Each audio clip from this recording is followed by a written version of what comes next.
so why don't we start with all these books that we read? Okay. So we got American Born Chinese, we got Wonder, we got Pigman.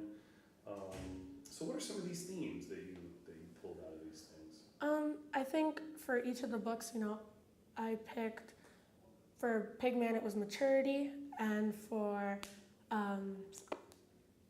Wonder it was just perspective in general, and then with American Born Chinese I picked stereotypes, because that book, it was really about stereotypes, and I kind of thought it was cool to see how every single race and gender, everything has a stereotype, and it doesn't always mean that it's true, but I thought it was really cool just to kind of observe about all these different stereotypes. Yeah. And Do you see those in real life? Do you see those around school, or how do those things affect you? well, it's kind of funny because not around here, I don't feel like that there's a lot of stereotypical people or things here. I think it's actually kind of cool that there's not, but when I walk out into the streets just at school, or not at school, but just in general, I see a lot of stereotypical people, and how a lot of people I know are very stereotypical. But in a way where it's like they don't really notice it, but it's just kind of something that they've come to think is the right way of doing things. So, It's kind of woven into our society, Yeah. isn't it? Yeah. Okay, and in Wonder, you said you talked about perspective. What? it was a lot about, we learned a lot about perspective this year, and it's like just to realize that everybody's got their own perspective, and in the book, they've really shown that a lot, because each person has their own perspective about a specific character, Augie, and his sister loves him, thinks he's just as normal as everyone else, but then there are those kids like Jack, Will, and all those other kids at his school who think that he's a creep and that he's weird and that he's different, and that makes him bad. And it's kind of like my dad always says, in middle school, that's kind of what middle school is about, is you're different and that's bad. So that kind of was a connection for me when my dad always says that to me, and then I saw the book and it's like, oh, that's kind of something that comes together. And That's really interesting. So how do you feel about different? for me, different is cool, because it's like if everyone's the same and everyone does the exact same thing every day, it's like it would be boring. Life would be boring, and it just would make everything boring. That's really good insight. So staying with Wonder for a second, we did some activities. We did the masks when we did Wonder.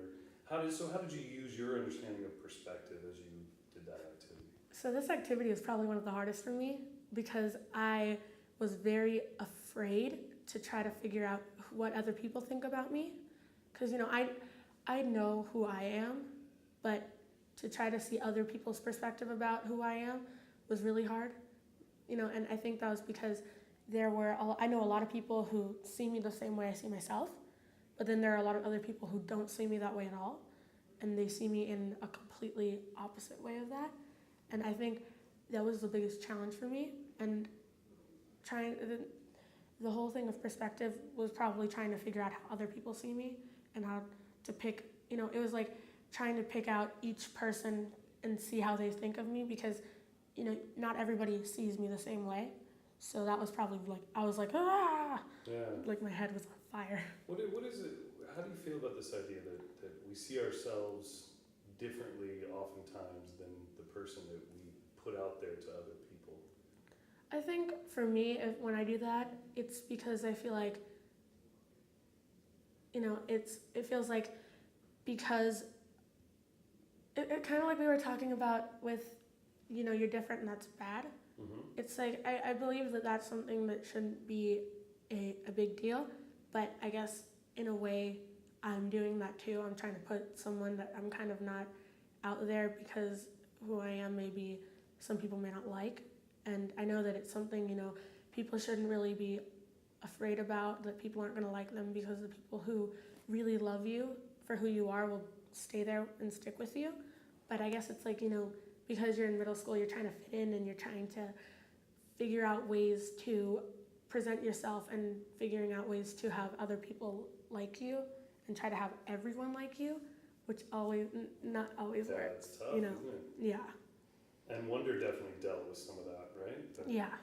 It's really Actually, I was really connected to that book. I felt very, I don't know, when we read it, I really felt like what was happening in the book was happening to me. Wow. Because I felt very teased a lot this year at the beginning. Just in the middle, it was kind of crazy, scary. But, I think it's kind of funny because towards the end, everybody's starting to recognize me for who I am. And that's what happened to Augie in the book as well. So it was kind of like a really cool connection, and I love the book. Some real parallels for you. That's Yeah. good. And then in Pigman, you talked about the connection of maturity. Yeah. Yeah. How did that play out? Well, maturity, I said this in my speech, it really is a big part of life. And in the book, John and Maureen are playing house, you could say. And that's something that I think every kid does at one point. And I think it's because, I did it because it felt, I got to feel like I got to pretend to be my parents, and I got to pretend to be a big person, because it made me feel like I'm important and that I'm I'm big and I've got authority, Right. when I was little. But now, it's just something that happens to everyone. And I think maturity plays out through that book so much because, John, he starts off, you hear him as the bathroom bomber, and then towards the end, you see him, and I use this example because it's something that it really applies to me. He's admitting that he's wrong, and, that's something, it takes a lot of maturity to do that. And because I know a lot of kids, who don't do that, who can't say that they're wrong. Right. Without, like being sarcastic, like, oh, I'm wrong, you're right, always. Not like that, but actually saying to himself, no, I was wrong, and it's okay to be wrong. So I thought that was like a really mature thing that he did. So. Definitely, yeah, very good. All right, we're gonna shift gears a little bit. We're gonna go into to archaeology. Mm-hmm. So we did a couple activities with archaeology. We did the cookies to kind of warm up for the boxes that we did. What were some of the challenges of that? Patience. I'm not a patient person at all. No, I can't. It's funny because I can't even sit still without having to move some part of my body. And it's like trying to slowly and carefully take out the M&Ms and the chocolate chips. I was just like, I just wanted to rip it out. And also I really wanted to eat the cookie. It was like very tempting. But Okay, so that's interesting. So patience, how do you think that applies to, real archaeologists that are digging up things that could have a real benefit for us in learning about our past and things like that? For them it's probably like, it's something that's really important, and you do need way more patience than trying to take an M&M out of a cookie. I could never do that. Like I said, I'm very fidgety. I can't sit still without moving. Mm-hmm. I think I applaud them because, that's so much work, and I could never do that. Did you make some good observations about when you moved on to the box and you dug out the skeletons and? Yeah, I noticed that it really was again, I was not very patient with it, so I was just kind of like, oh, I see something, and I pulled it out, Right. and without trying to take it out, I don't think that was the best choice, because also what we did was we took it out and we didn't know where they were. And it's really good to know where they are, because then you get to see, oh, well, if this person is standing or face down or face up, and it just kind of contributes to the story. But if you take it out and you don't really, if you're not cautious about it, it kind of ruins most of it, because then you're not as sure of what the actual narrative of the story was. That's really interesting. So making observations, careful observations, is really important. Yeah. All right, good. Let's shift and go on to Small Lab. Okay. So tell me something about how the rules of the game have an impact on the outcome of the game. Well, with the game you start off, there's a specific set of rules, and so say one team has all their balls. When they hit the other teams, they all disappear. Obviously, that rule isn't fair for that team, for the other team. Mm-hmm. So say we'll use the red team and the blue team. So the red team is going to win, obviously, because they've got the advantage. So you want to make the game fair, where it's really it doesn't matter who has the best ball or whatever. It's just skill on player. You know, however, like how fast the player can Right. put the ball in, or how, you know, good they are with recognizing what ball does what. It really, I think it should matter more about that than, oh, this ball does that, so we're gonna win. I think that makes. Excuse me. So then that kind of brings in that whole idea of fair having to do with how fun it is and having to do with the challenge. How do you see those things as being connected in a Well, obviously, you know, if the game is fair, it makes it fun, and you want to have a game that is a challenge but not too hard, which also makes the game fun.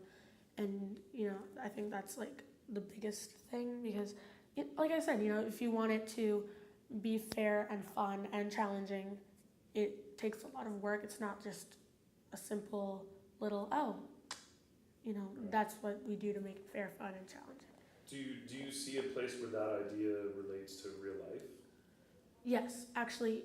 Well, I had an example for.